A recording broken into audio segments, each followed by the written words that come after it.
Hey, what's up? I didn't expect to see you so early. Oh, no, it's not a problem. Definitely not a problem. I'm always down to talk some Dungeons and Dragons. Come on in. Feel free to set your stuff on the table. Sorry, it's a bit messy. I tried to clean up a bit, but my roommates kind of made a last-minute mess before they left. So just hang on, if you can move and just let me... thank you. And just let me clear this up. And there. Done. Like the mess never happened. While I'm up, do you want anything to drink? Because I've got water, I've got energy drink, and that's it. So pick your poison. How did I know it would be caffeine? Yeah, let me grab it for you. Oh, and I see you brought some very tasty snacks, which you know I'm a sucker for. You're not trying to bribe me, are you?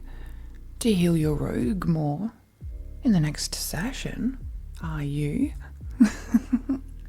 I'm kidding. No need to get so embarrassed. Besides, I'd be happy to heal you any day, so long as you keep shielding me from those death-dealing blows. What can I say? You're a good meat shield. So what do you think our DM is cooking up for this BBEG? Because from the signs I've been seeing, I think it's some sort of wizard overrun with malignant power. Oh, come on!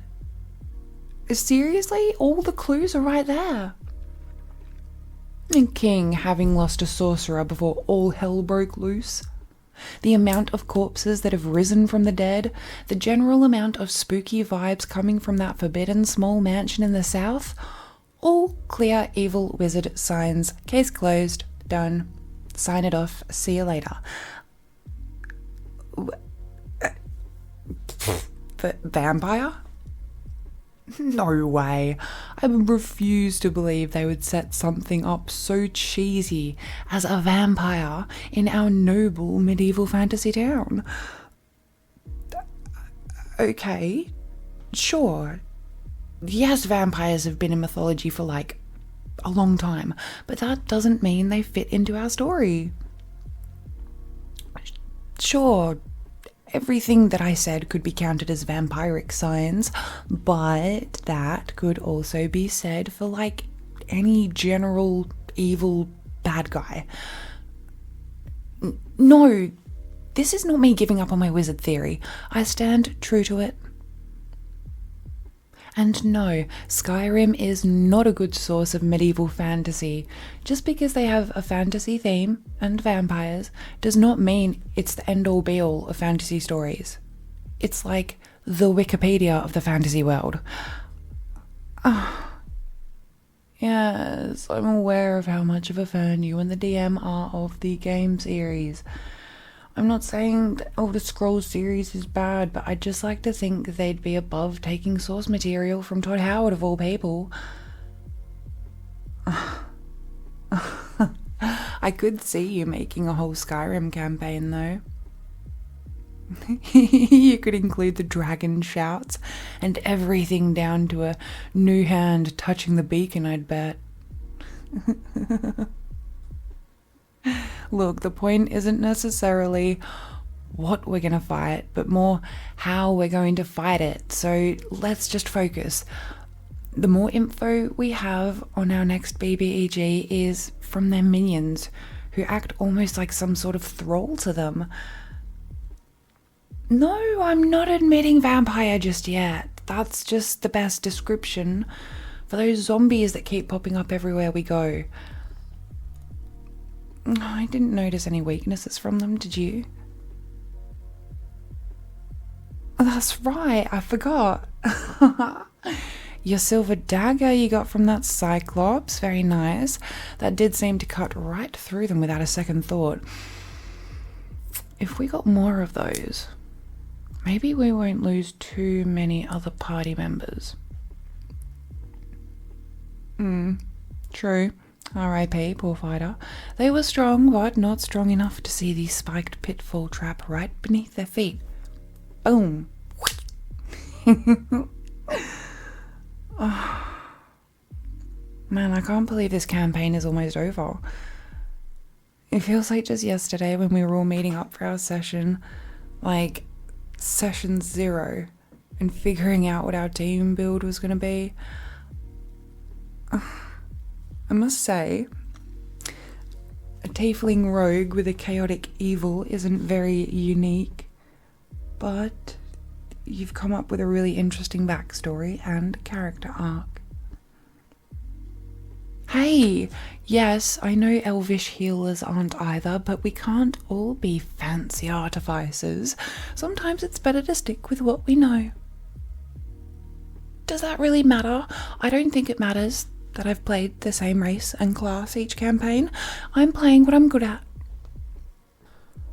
Oh, fine. Yes, I'm very glad to have you to save my ass from all those hard-hitting blows. Do not take that out of context. Not all of us can survive a 21 damage attack like you. But that's why I'm here. You wouldn't be able to survive it unless I was always there to heal you back up and have you ready to fight. Pew, pew. What? What do I mean, what? You keep on staring at me. You keep on making these quick glances at me and then looking away. If I've got something on my face from eating snacks, you have to tell me. Is there something else? Then what is it? Oh, you didn't just come here early to talk DnD.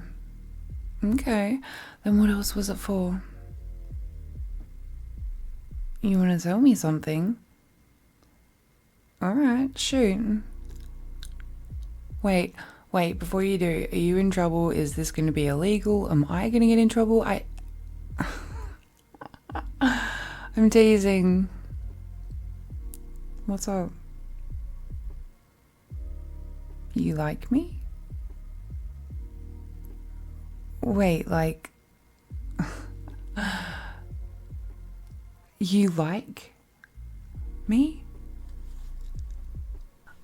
I don't know what to say. No, not in a bad way.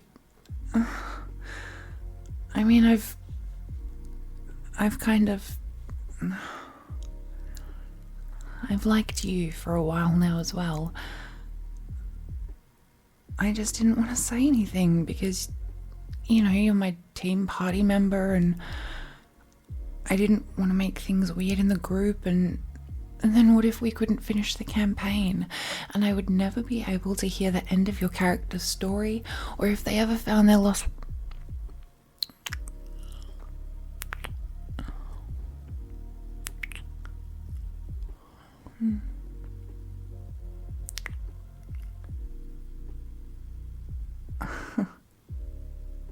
Shit, I don't know how long I've been thinking about that for. Shut up. Every time you would talk with me before and after sessions, or when you would sit next to me and we would cheer together at every nat 20, or groan when our DM thought up some horrible creatures for us to fight, I actually really loved, like, every single one of those moments. I've actually been hoping that maybe we could do something outside the game. Just you and me. Yeah, fuck, I guess that would be called a date, huh?